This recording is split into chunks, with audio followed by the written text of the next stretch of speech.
तर नमस्कार मित्रांनो, सकाळी सकाळी दवाखान्याला जायला लागलं आहे. अशी वेळ कुणावर येऊ नये, कारण की तुमच्या मित्रांनी काल केलेली मजा ती आज त्याला भेटते सजा. जसं मी ज्याला माहीत पडलं की मी आजारी पडलो करून ते लगेच माझ्याकडे आले आणि ते बोलले चल दवाखान्यात जाऊ. तर बघू शकता बिजल गेले पुढे, तिला गाडी चालवायची तर मी तर तिला गाडी दिली नाही. तसंच मग आमच्या इथे जवळच डॉक्टर आहेत, घेतलं दिलं आणि लगेच ती निघालो पुढे. तर जाता जाता विचारायला की कशाला आली, झोपलो असतो अजून थोडा टाईम तर मजा आली असते, आजार उतरला असता. पण ते नाही बोलली डॉक्टरकडे जाऊनच येऊया.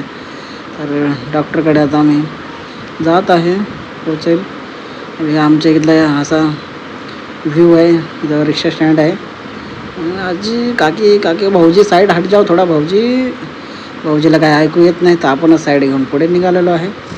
आणि इथं मित्र राहतो बाळकृष्ण, त्याच्या घरात नंतरला जाऊया, तो जरा बाहेर गेलेला आहे. लेप मारला आले. आमचे फॅमिली डॉक्टर आहेत तिथं. गाडी लावली साईडला आणि मॅडमला बघा वजन करायचं, पण वजन काटा चालू नव्हतं. तरी पण ती बोलली बघते एकदा करून. तुम्हाला माहिती असेल याचं वजन काय असेल, तुम्ही कमेंटमध्ये करून सांगा मला. गोळ्या घेतलेल्या आहेत, बिल पण झालेलं आहे. आता काय खायचं आणि झोपायचं, कारण की मजा केलेली ती भोगते आता मी. बाय.